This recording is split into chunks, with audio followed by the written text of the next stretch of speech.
My name is Maude, and I am 68 years old. For 40 years, my greatest pride and purpose has been motherhood.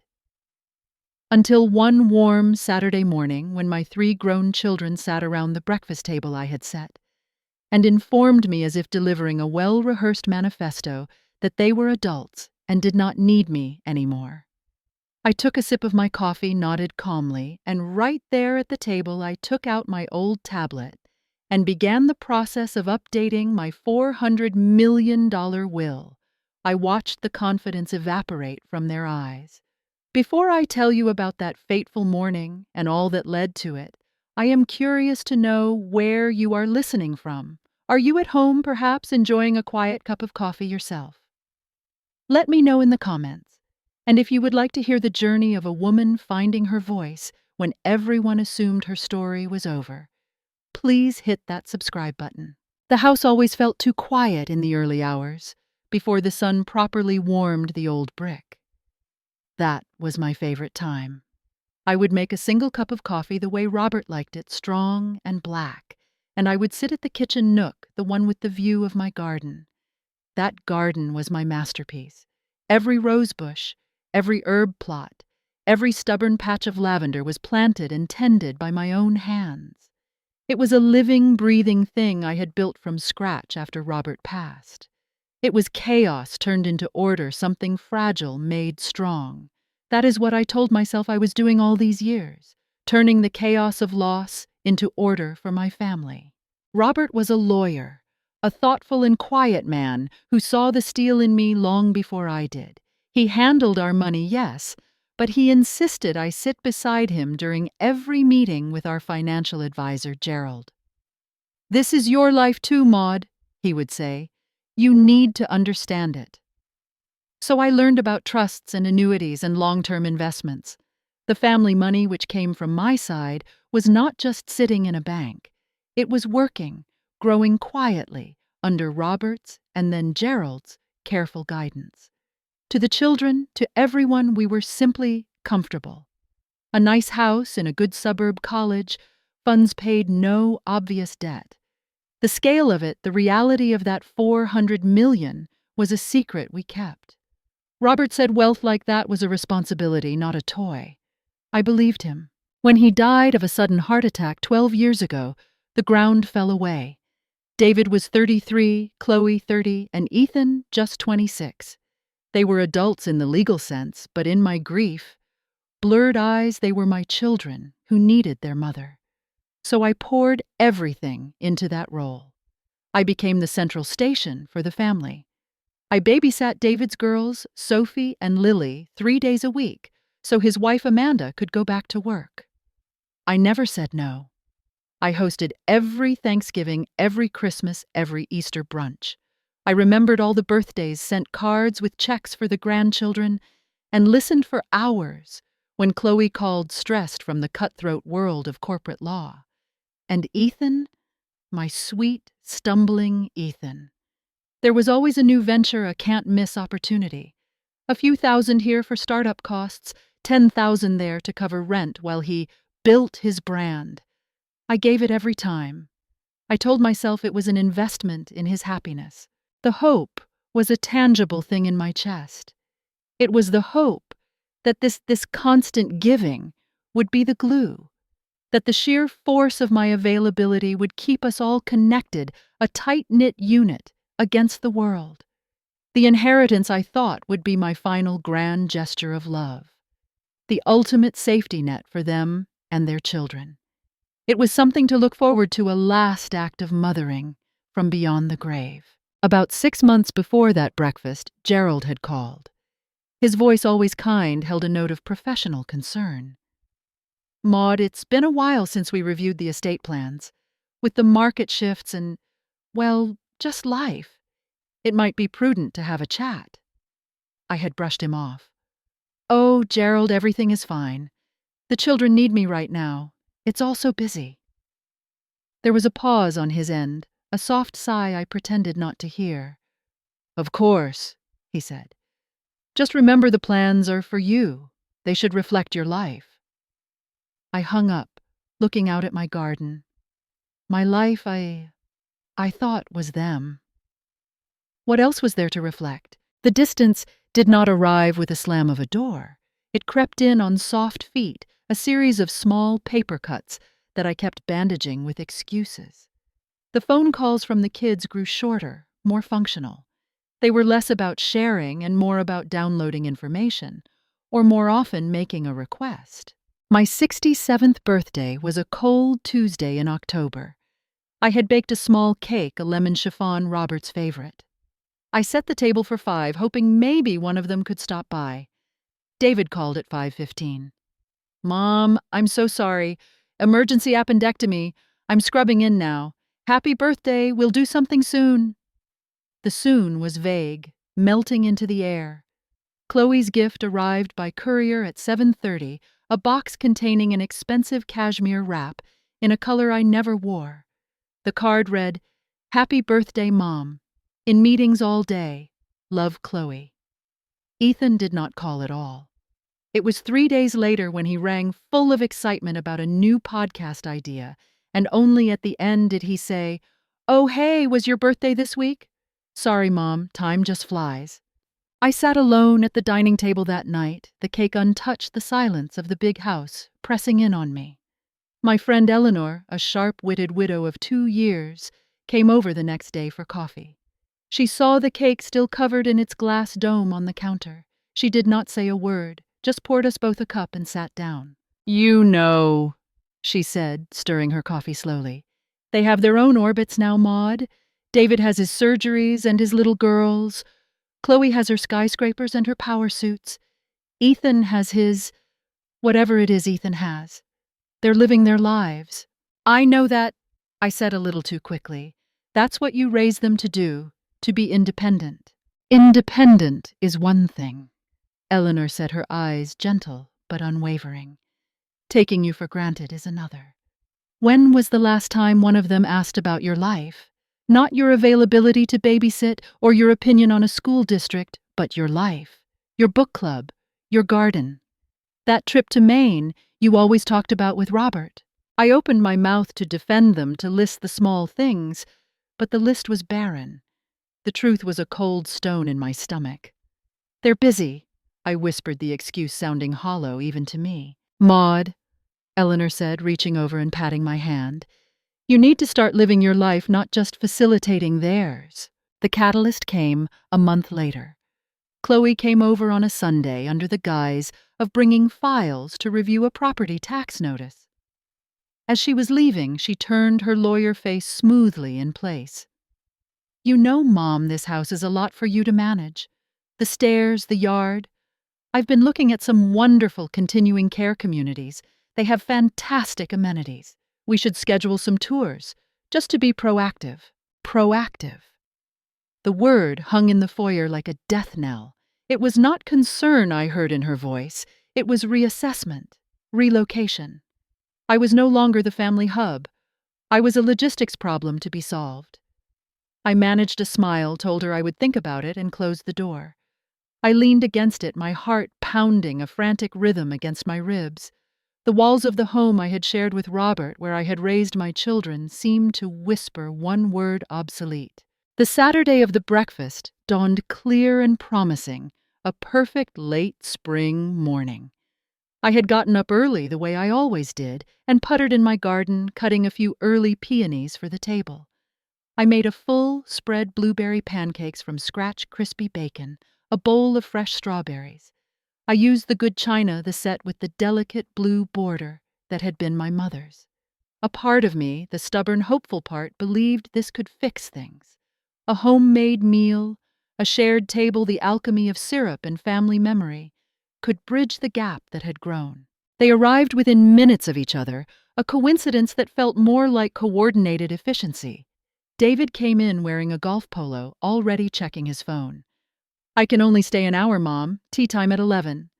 Chloe was impeccably dressed in linen, carrying a leather folder.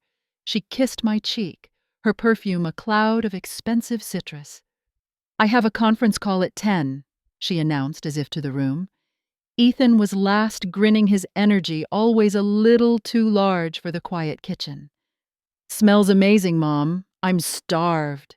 We sat. I poured coffee past plates. For a few minutes there was only the sound of clinking silverware and the low murmur of the news from the small TV in the corner. The conversation was transactional.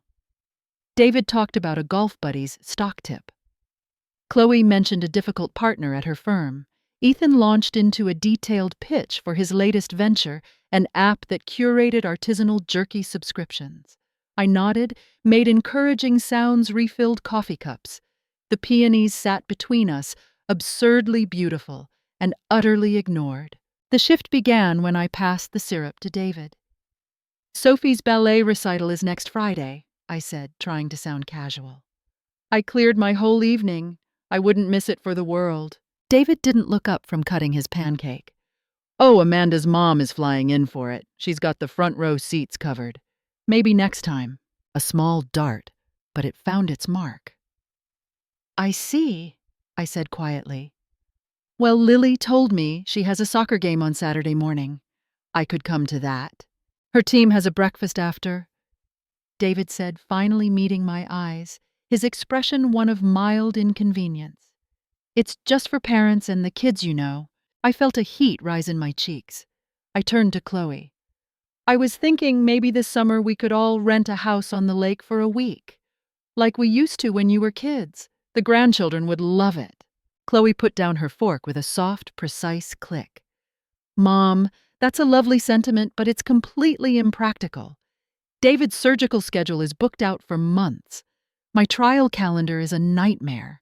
And coordinating all the kids' camps and activities, it's just not feasible."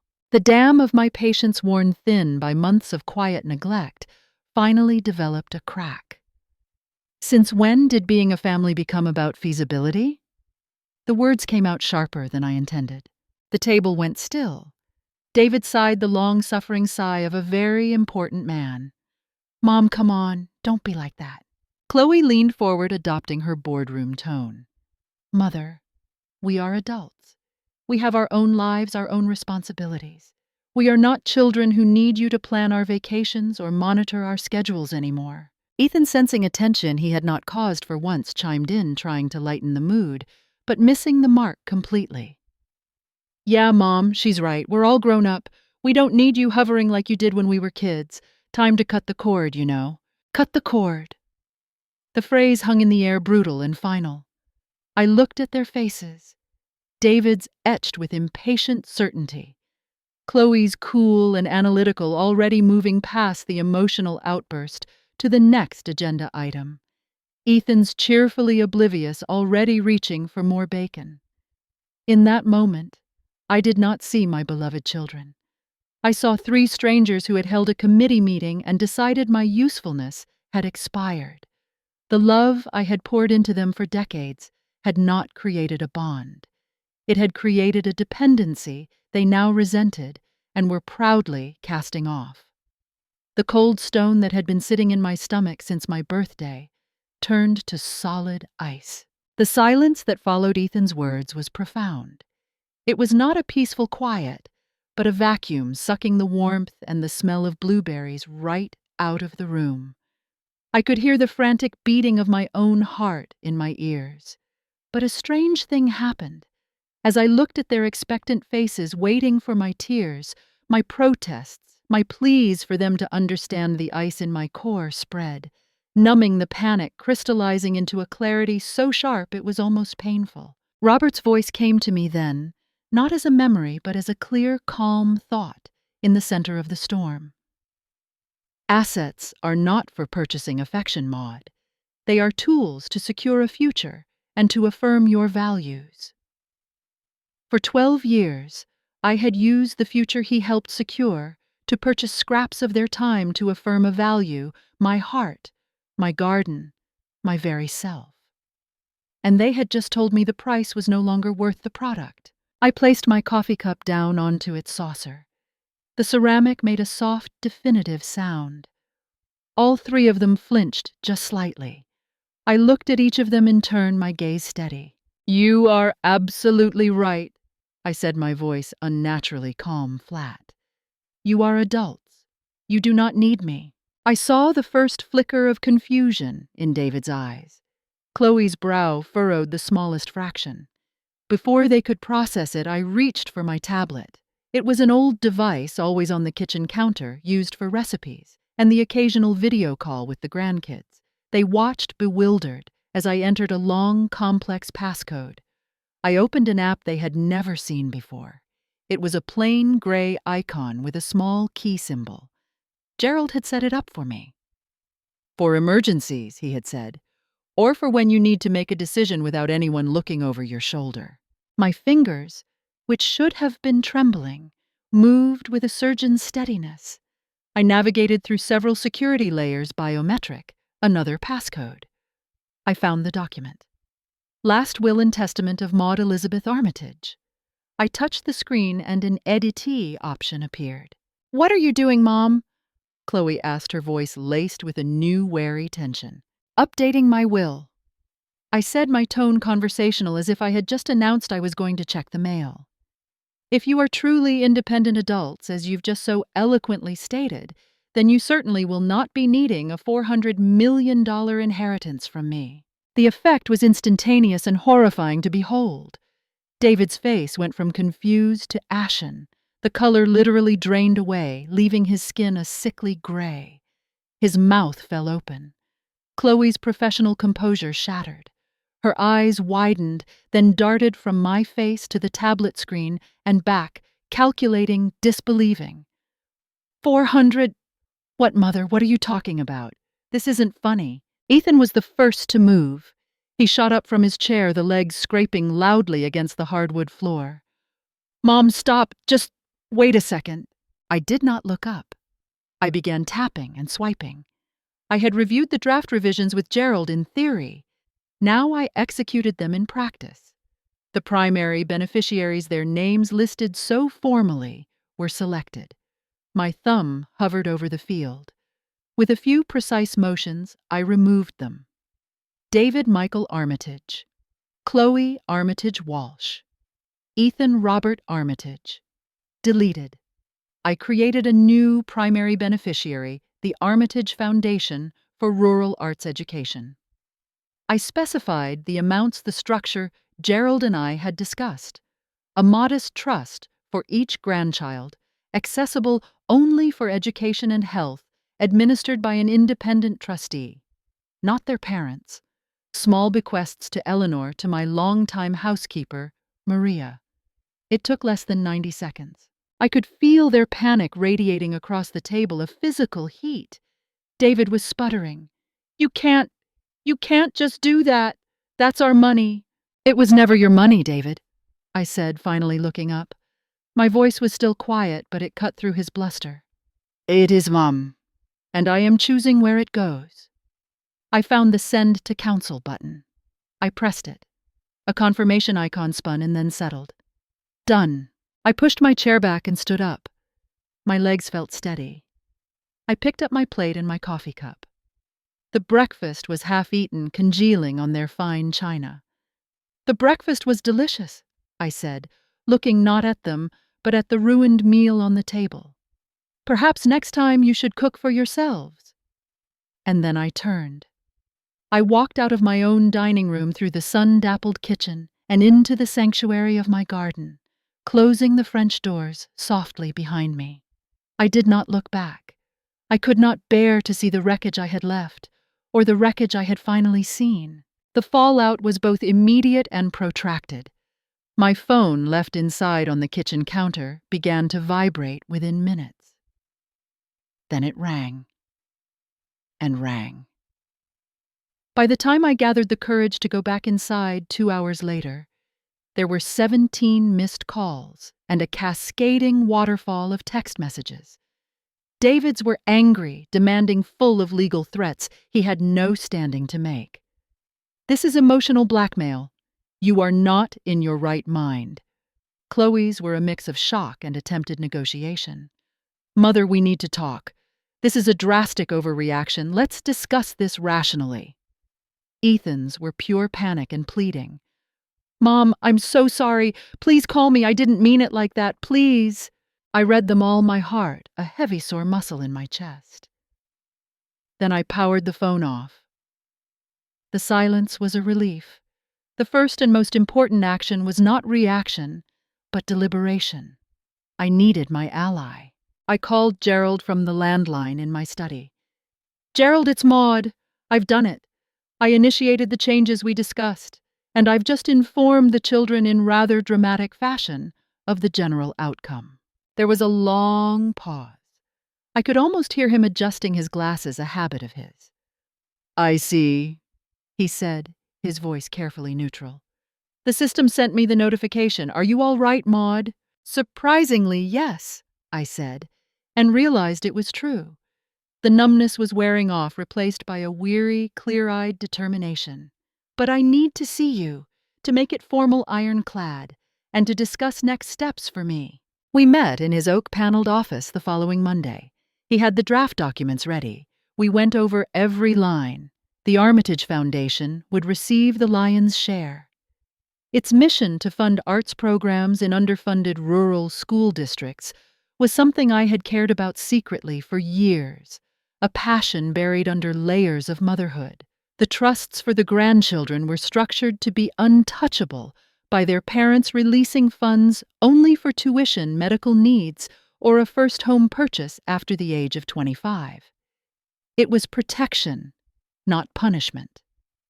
There were gifts for the people who had shown me simple, consistent kindness. "Are you certain?" Gerald asked, his old, kind eyes searching mine. "Never more certain of anything in my life," I replied. "For 12 years I've used my resources to buy a role that they have now fired me from. I'm redirecting those resources to reflect who I actually am and what I actually value." The second action was financial independence for my own life. I met with a new financial advisor, a woman named Sylvia, recommended by Eleanor. We created a plan, a budget that accounted for real living, not just existing as a support system.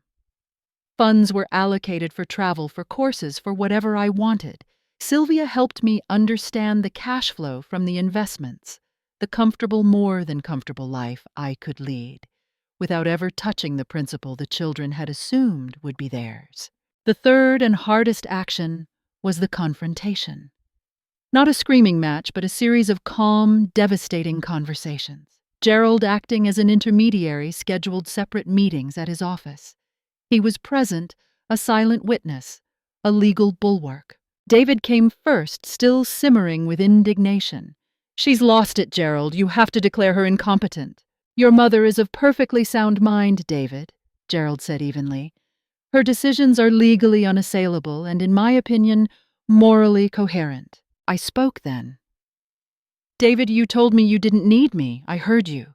This is me believing you. You have your career, your family, your independence. You do not need my money, so you won't have it. It's that simple." He left furious and defeated. Chloe tried logic. "This is a punitive action, Mother. It's based on a moment of high emotion. It's not a rational estate plan." "It is the most rational plan I've ever made," I said. "For decades, my estate plan was an extension of my motherhood. That role has been retired. So the plan changes. The money will do tangible good in the world now instead of sitting as a phantom entitlement in your future." Ethan was a mess of tears and self-recrimination. "I'm a screw-up mom, I know it. I take and I don't give back. Please, just give me another chance." "Ethan," I said, and for the first time my voice wavered with emotion. "This isn't about punishing you. It's about me finally understanding that giving you money was never the same as giving you what you needed. You need to stand on your own. This hard as it is me finally getting out of your way."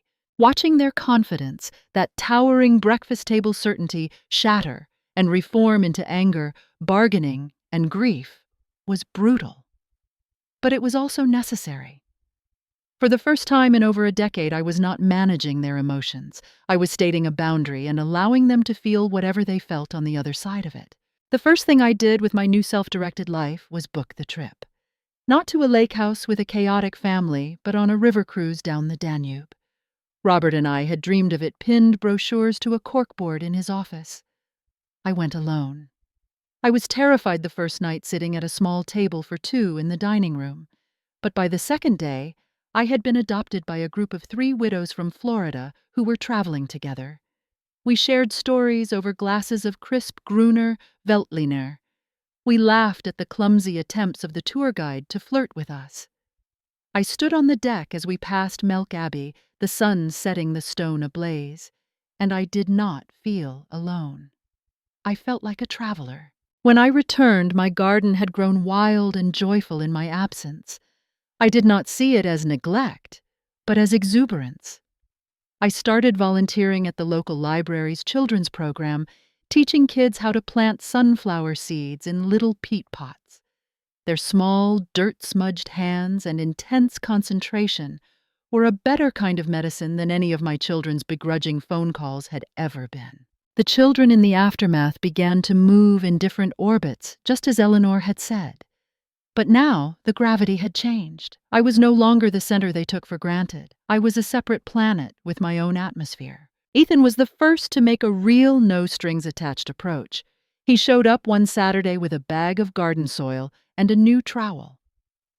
"Thought you could use some help," he said. His shoulders hunched slightly. He did not mention money or his apps or his brand. He just worked alongside me for 3 hours weeding the vegetable patch. It was the longest, most silent, and most honest conversation we'd had in years. Chloe began calling every Sunday evening, not to download her stress, but to ask questions. "How was your book club this week? What are you planting for the fall?" The conversations were stilted at first, like a rusty machine learning to work again, but they were efforts, real ones. David remained distant. Our interactions were limited to stiff exchanges about the grandchildren's schedules. He could not or would not get past the perceived betrayal. It hurt a deep old ache, but I had to accept that his journey was his own. I could not manage his feelings any more than I could manage his inheritance. I started saying no. It was a small word with enormous power. No, I could not babysit on a Tuesday with only an hour's notice. No, I would not contribute to the fundraiser for David's hospital wing that he had only asked me about as an afterthought. No, I was not available for a last-minute dinner because someone had canceled on them. My time, my energy became my own, to spend not their resource to claim. In the quiet of my evenings, I felt it, not happiness, not yet, but something more fundamental: integrity. The woman sitting in the garden, the woman reading a novel, the woman booking a pottery class, she was finally in alignment.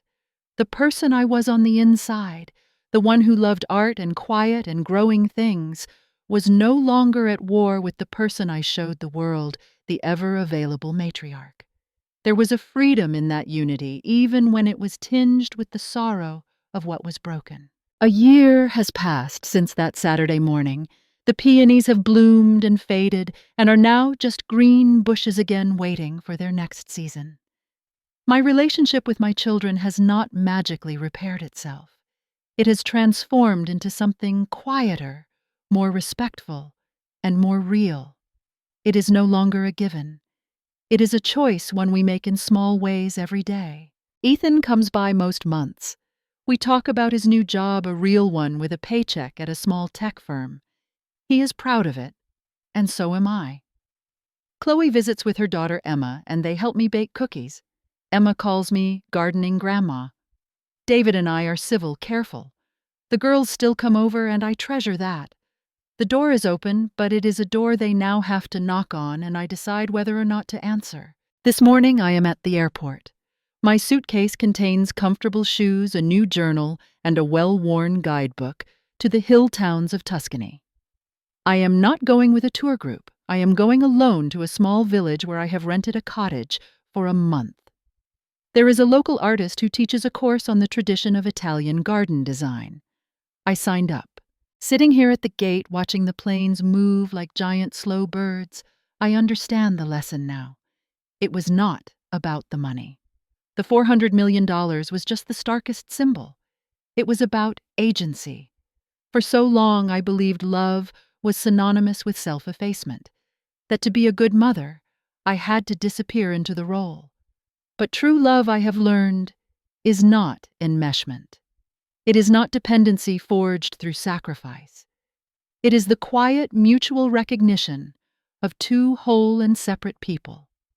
I gave them everything to feel needed, and in the process I erased my own need to be seen as Maude.